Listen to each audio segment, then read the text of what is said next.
Bienvenue sur Africa 24 dans cette nouvelle édition du Non-Stop Info. Au sommaire de l'actualité, la coalition de l'opposition veut boycotter les élections législatives du 20 décembre 2018 au Togo. Ce 13 novembre, elle a manqué à l'appel lors de la prestation de serment à la Cour constitutionnelle pour rejoindre la commission électorale.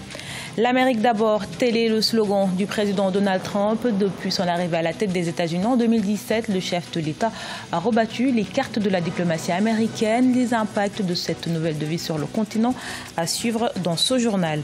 Et puis en Côte d'Ivoire, les producteurs de cacao se retrouvent face à l'absence d'infrastructures routières, impactant ainsi sur la production de cacao aliment dont le pays est premier producteur mondial avec 2,1 millions de tonnes.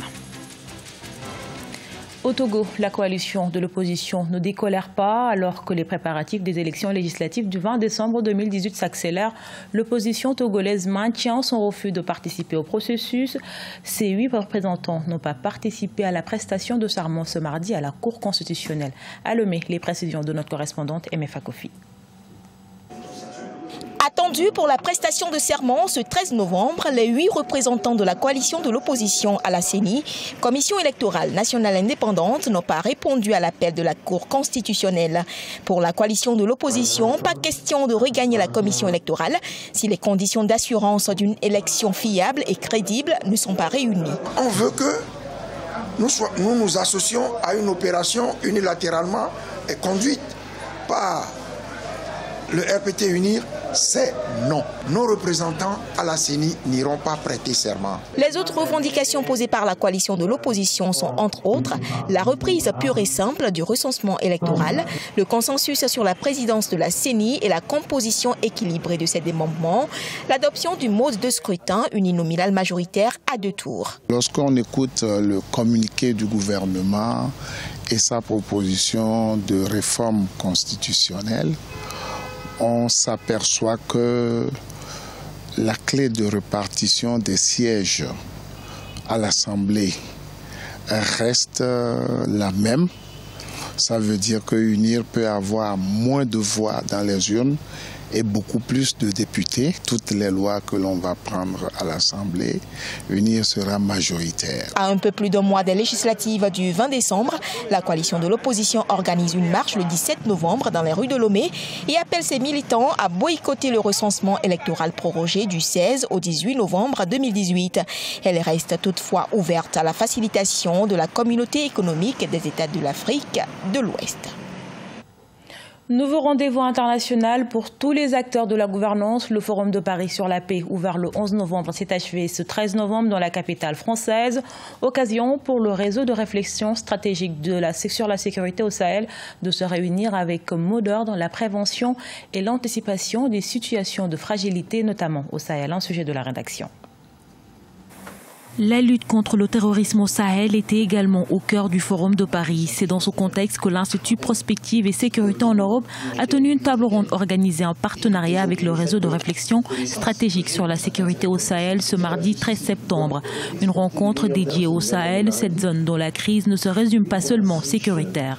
Chaque fois que le terrorisme, chaque fois que la violence progresse, quelque part, les progrès sont détruits. Les efforts d'éducation, les efforts de santé, les efforts en faveur des populations sont détruits. Et à côté du terrorisme se développent des phénomènes d'insécurité, de banditisme, qui ralentissent aussi le développement. Donc la construction des États, la construction, le soutien aux armées, aux forces de sécurité intérieure est absolument fondamental si on veut avoir le développement. Le développement économique et la lutte contre le terrorisme ont motivé la création du G5 Sahel mise sur pied par 5 États en février 2014.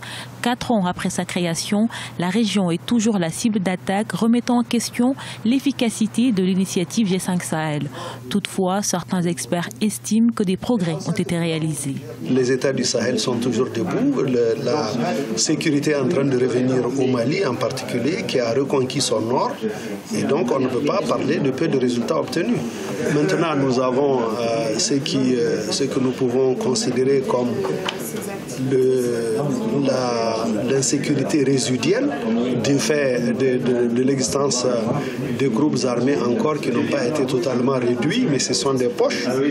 Sous le thème prévention et anticipation des situations de fragilité au Sahel, enjeu de l'alerte précoce et d'une approche inclusive, le Forum de Paris a mis l'accent sur le renforcement de l'intégration du continent et une réforme de l'institution pour garantir une autonomie financière pour relever les défis spécifiques à l'Afrique, notamment la sécurité, gage d'une paix durable.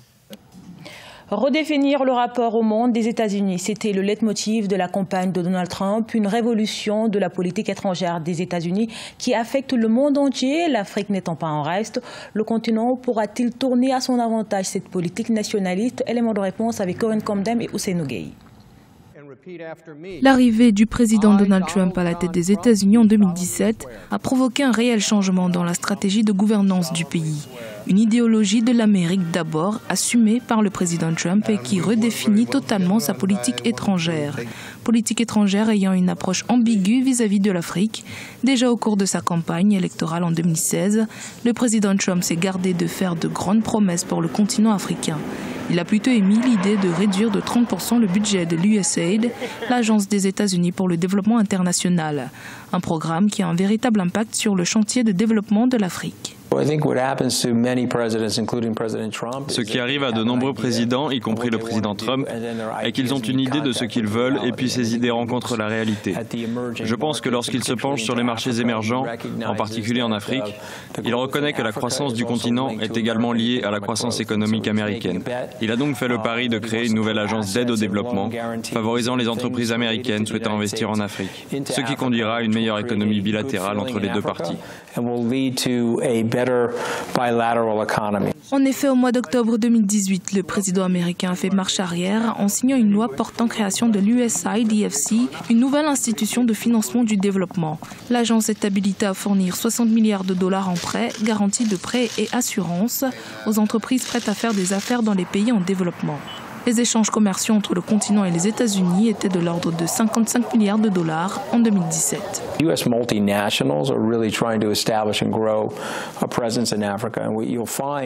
Les multinationales américaines tentent réellement d'établir et de renforcer leur présence en Afrique. Le PIB de certains pays africains augmente presque 2 fois plus que le PIB nord-américain. Les entreprises américaines doivent donc se positionner en Afrique et en tirer profit. La bonne nouvelle est que Donald Trump, devenu président, a examiné le paysage macroéconomique et la symétrie potentielle, la croissance bilatérale que les deux continents pourraient avoir. Il a donc commencé à changer de politique pour être plus respectueux des intérêts du continent. Pour de nombreux analystes, ce revirement a surtout été motivé par l'envie de réduire l'influence de la Chine sur le continent. Une sorte de réponse à l'initiative chinoise One Belt One Road, alors que Xi Jinping a annoncé au mois de septembre 60 milliards de dollars en faveur du développement de l'Afrique. Rappelons que les deux pays se livrent depuis peu une guerre économique ouverte, guerre dans laquelle l'Afrique pourrait bien tirer son épingle du jeu. Situé à l'ouest de la Côte d'Ivoire, le village de Baou est en zone forestière, une zone de production de cacao dont le pays est premier producteur mondial avec 2,1 millions de tonnes. Toutefois, le manque d'infrastructures adéquates impacte sur la production. Reportage de notre correspondant Olivier Conan. Localité située dans le département de Kouibli à l'ouest de la Côte d'Ivoire, le village de Baou et ses 1500 habitants tentent de contribuer au dynamisme du secteur agricole ivoirien. Ils entendent surtout faire de la Côte d'Ivoire le premier producteur mondial de cacao avec une production de 2,1 millions de tonnes en 2017. Mais ici, la difficulté majeure des producteurs est l'absence d'infrastructures routières pour écouler la production. Il n'y a pas de route, le village n'est pas électrifié. C'est vraiment un problème colossal que nous traversons ici. Le patinage, à ce moment précis, quand il pleut, nous ne pouvons pas transporter les produits.